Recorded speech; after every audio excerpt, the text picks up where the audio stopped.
Hello musicians, welcome to the show. So just a short broadcast today about the advantage and how-to details of recording yourself as a musician. Now, even if you have just started, and you're playing eeky, screechy strings, or you're really slow, or your timing's a bit out, as soon as you start recording yourself, and what I recommend is if you want this to really benefit, right, and it makes an amazing difference. If you record every practice that you do, you don't have to record the whole thing because you'll end up just with, hundreds of recordings. It'd be a pain.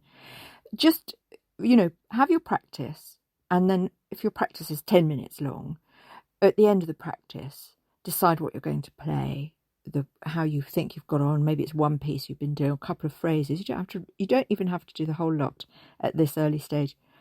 Record yourself. Use your phone. Now, the problem, I suppose, about recording on a phone is it does sound pretty grim.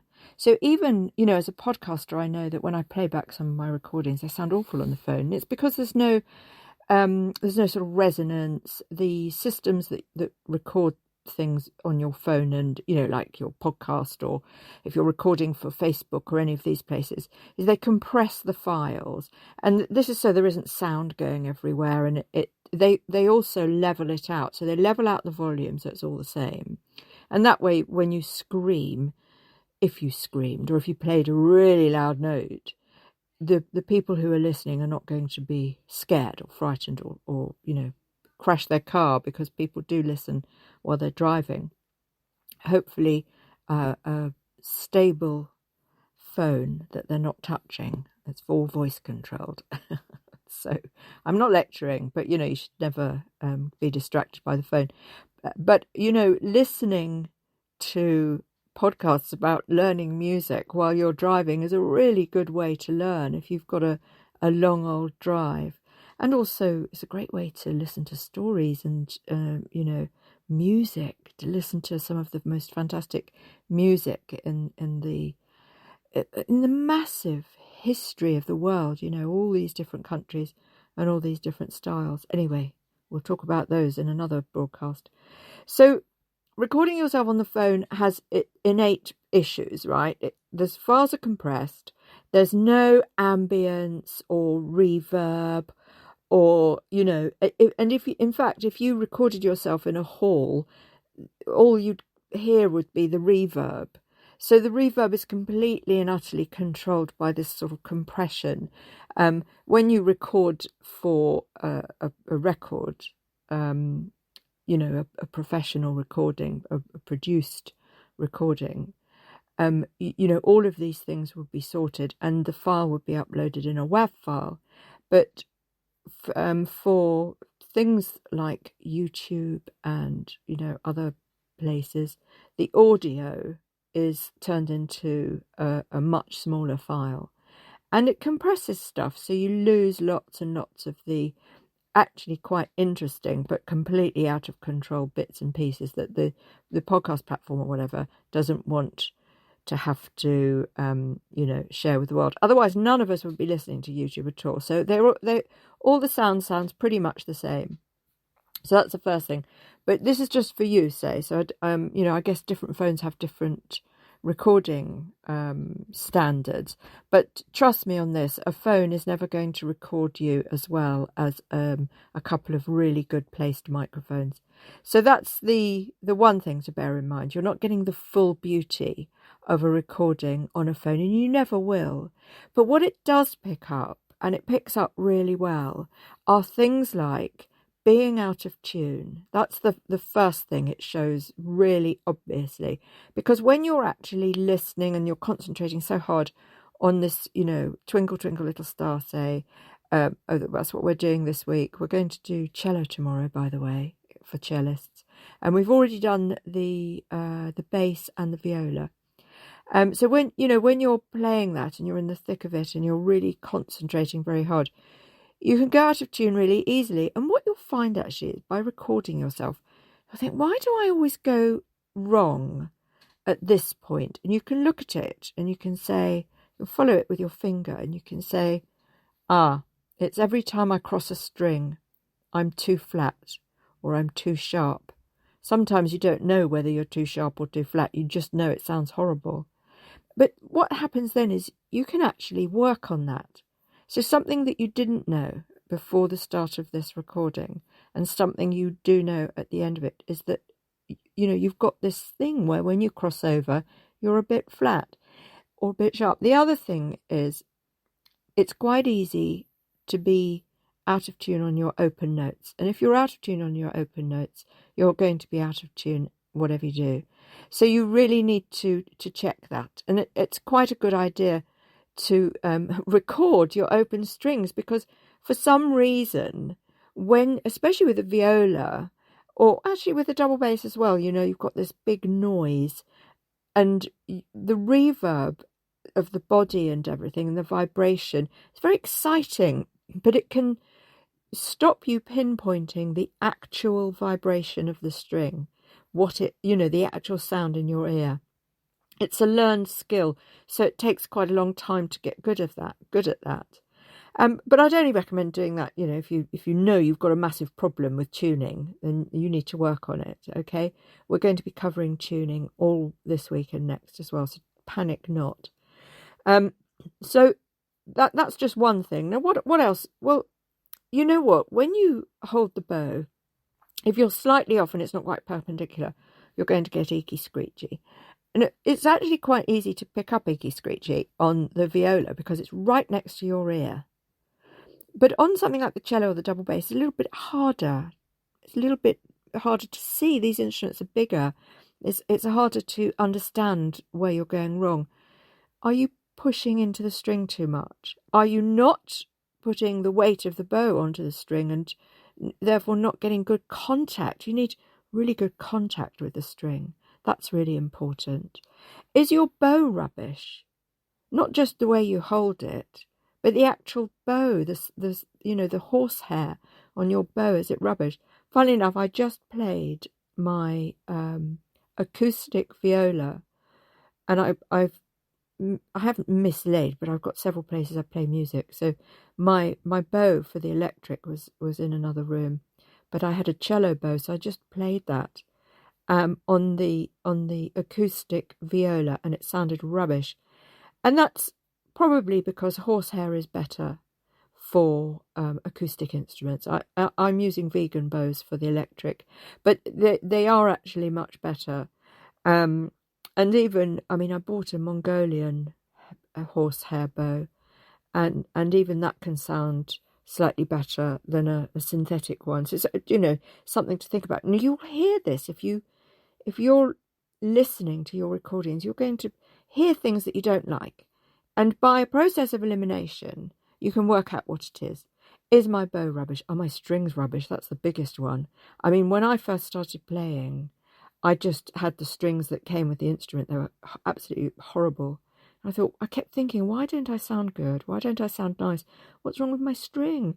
This is another way to look at it. Just play. Notes are, we understand the spacing between semitones and whole tones. You can play a whole tune down one string. It's quite hard, but it's doable.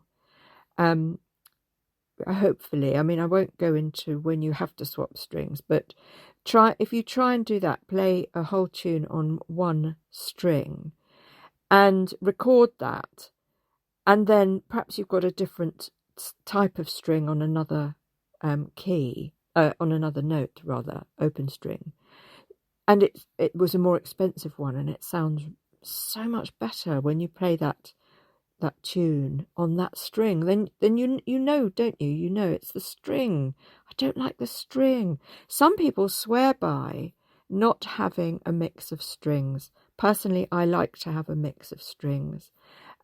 Having the same strings on each one does mean you kind of get how it's going to respond. But I always think, definitely with the A string, you need a different style of responding, really, than with the deeper strings. So, that's something else that you'll learn as the years go by, The other thing is when you listen is your timing, because you're not concentrating on actually playing. So you can hear if your timing's out, Or if you're, you know what I do? I do a lot. I put a jazz improv in there that doesn't belong. Just doesn't belong. But because I like to concentrate on single notes at a time, and the beauty of the single note, and I love practicing with the whole bow. It's one of my favourite tasks each practice. You know, it really helps you learn about your contact with that string.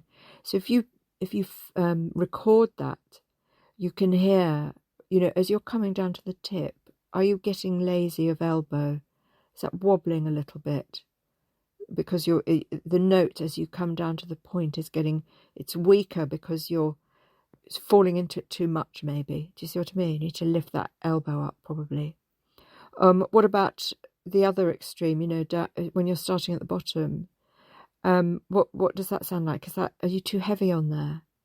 Especially with the viola, I find you've got to be really light, really very light.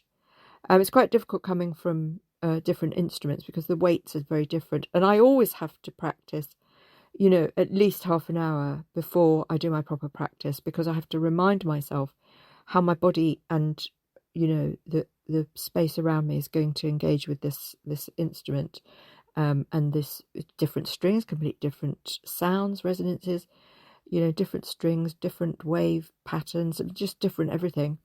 And the more you practice with each one, the better you get, and you can get into that zone more quickly. Do you see what I mean?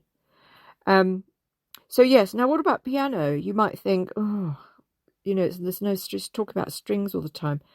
Piano's a little bit different because it's already tuned for you, hopefully. You're using a digital one, it's probably the best bet in this day and age. But if you've got an acoustic piano, you really need to be on the ball and have that regularly tuned, which is, you know, difficult to be completely on it all the time. But recording yourself digitally, it's going to show you other things. It's going to show you if you've got a lazy finger. Why is that note always a bit weak? Oh, look at that, it's my pinky. No wonder. Do you see what I mean? You can hear it. You can hear that perhaps it was slightly quieter. Why is that note so heavy all the time? Oh, it's my thumb. I need to lay off that. I need to be a bit lighter, or have a different energy as I fall into the note. And you fall into a note on the piano, instead of a bow, you have your hand. But it's the same sort of principle, really. You have to be directionally correct. You have to have the right weight. And, you know, if you get either of those two things wrong, you can miss a note and you can catch the next note, or worse still, play two notes at once. Do you see? So it's a really good habit to get into, this recording yourself. And if you're, you know, I mean, we've all got phones nowadays. You literally have your phone on your music stand. At the end there, press record. Or if you've got a bit you're not sure of, press record then and have a listen back. What am I doing wrong? Ah, yeah, I can hear it.